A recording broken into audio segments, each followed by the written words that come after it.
How do you guys deal with some of the criticism that you guys get from having a grassroots organization as you have? Well, I mean, they talked about Jesus Christ. They called Dr. King is still out in the coon. Most of the people, they couldn't even find a place to bury Malcolm. They didn't want to do his funeral. So I feel like we're in good company. If only thing you're doing is talking about us, then that means we're actually doing something that you have to pay attention to. Criticism, we're not perfect, and we don't pretend to be perfect, but we are definitely authentic and genuine. And I don't think you'll find for people who fight more for our people than we do, who believe more in equity and equality and justice for our people than we do. So I can take all of the criticism because I know where I come from. I know I come from a place of genuine. I've always been authentic in anything I've done. My resume reflects that. And if you personally know me, then you'll never question or criticize anything that I do or this organization does. So I think we sleep good at night every night because we know that we're doing this, and we're out here on the ground, with boots on the ground, foot to pavement every day, trying to figure out how we're going to change the conditions of our people every day. So I don't think that's even something that we really pay attention to. And I think it comes with the territory. Like, if you do this work, there are elements at play that will try to prevent you from doing this work. And we know some of the divisiveness that exists is really government manufactured.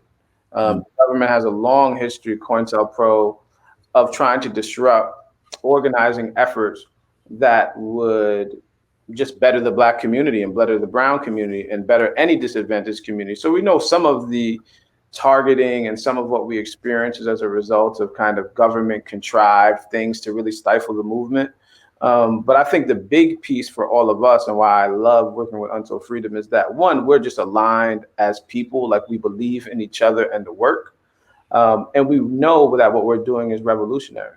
And the sacrifices come, and we know, some of the criticism will come, but we just have to stay the course. And oftentimes when you do that, people begin to get it and they get in line as well. And I think that's the beautiful thing about what's happening in this moment. More folks are becoming aware of this particular kind of injustice, and many more people are saying, I want to do something about it too. How could people help Until Freedom? And what is your website where people can say, you know what, I want to join, I want to help, I want to donate, whatever? Well, first of all, our website is untilfreedom.com. Any way that you would love to help, we need, we're looking for people who are really about this movement, who are about our people, who want to see things change. So we're looking for those things. We're about to establish different chapters in different states. So that's one way you can do it.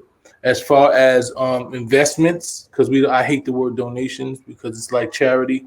And with us, we just want you to invest in your freedom. We want you to believe in your freedom the same way we believe in your freedom. So anything that you give to Until Freedom is an investment in freedom. So, you can go to the website. There are ways that you can do that. But just, there are so many different entryways points into this movement, into this organization. Like, so everybody is not going to be on the front line. We need people who do tech. We need people who figure out, some people donate food. Some people give food to communities. We give out, as we out here in the community, we're giving out on Saturday, we're giving food to the community, 1,000 people. We're giving out produce to 1,000 people. We have different basketball players who will be coming out here and playing basketball and donating things to the kids. So there's so many different ways.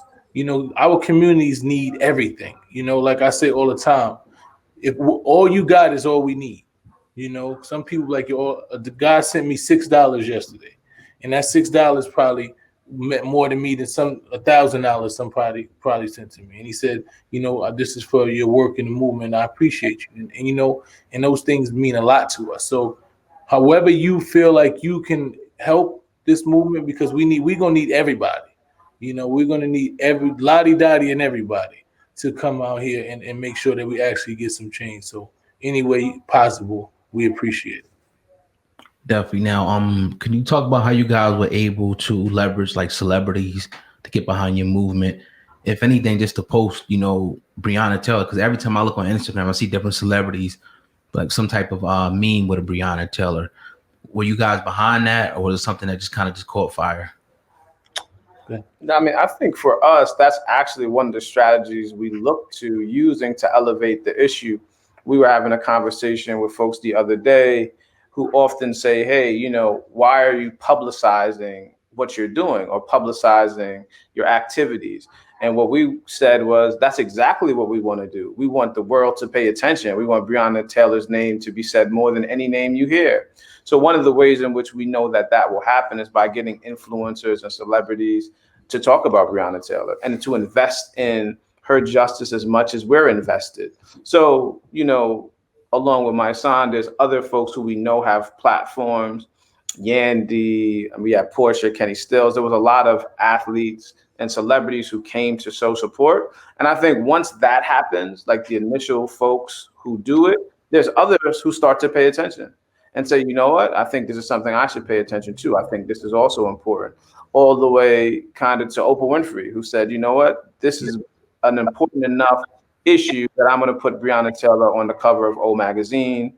And I think that also led to her saying, you know what, I'm also going to invest in putting 26 billboards up throughout Louisville. So I think the spark and our strategy around really creating visibility through the use of folks who are influencers and celebrities really just had a big ripple effect in this moment and pulled others in. And we're hoping we pull more in, and we're hoping folks continue to show up and continue to kind of make Breonna Taylor's name just the most visible name you hear when you think about police brutality. So how's it living in Kentucky, going from New York? Angela, are you from New York too? Yeah, I'm from New York. So, all right, going from New York, we from Jersey, and going all the way down to Kentucky, I'm sure it was way different, a living experience. How is it like living in Kentucky right now?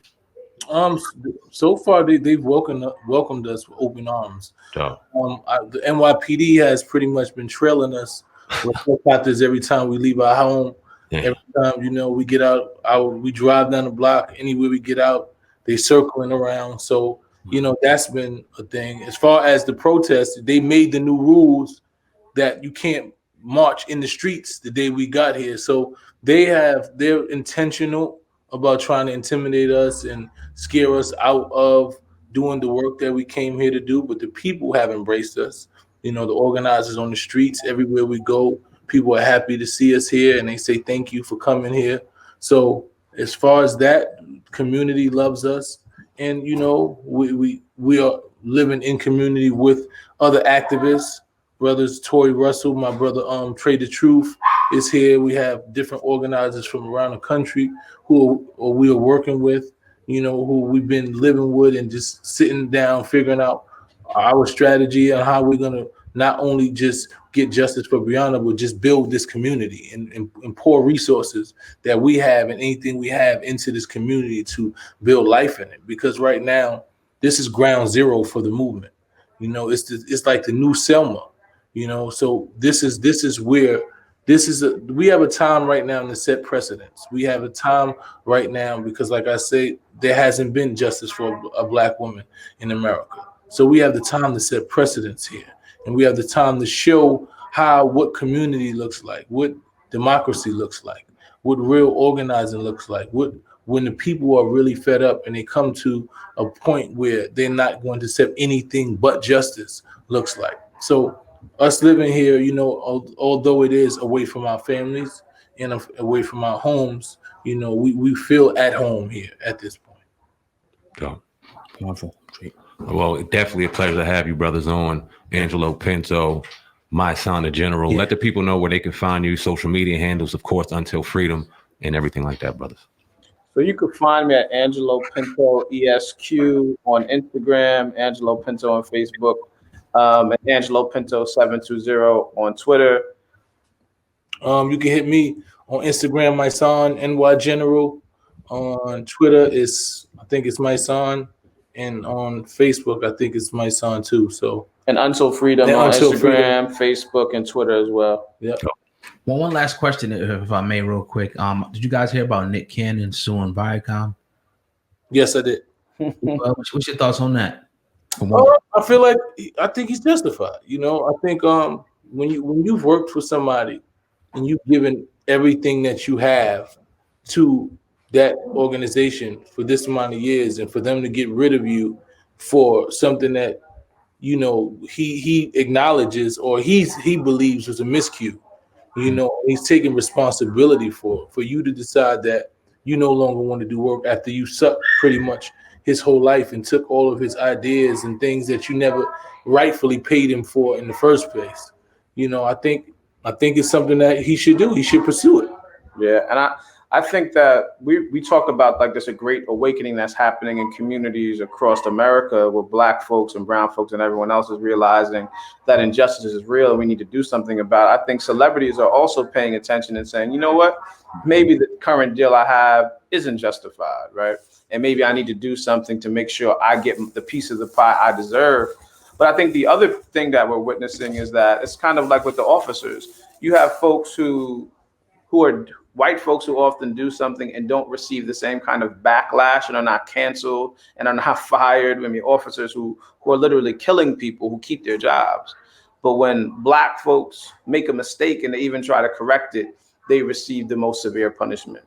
So I think, we have to do everything in our power to really protect ourselves, protect our interests, and protect, our assets. And that's what he's doing.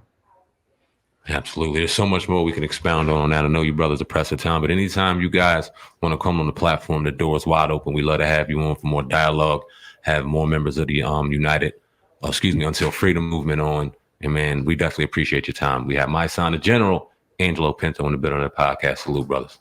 Thank you. I appreciate you. Thanks for having us.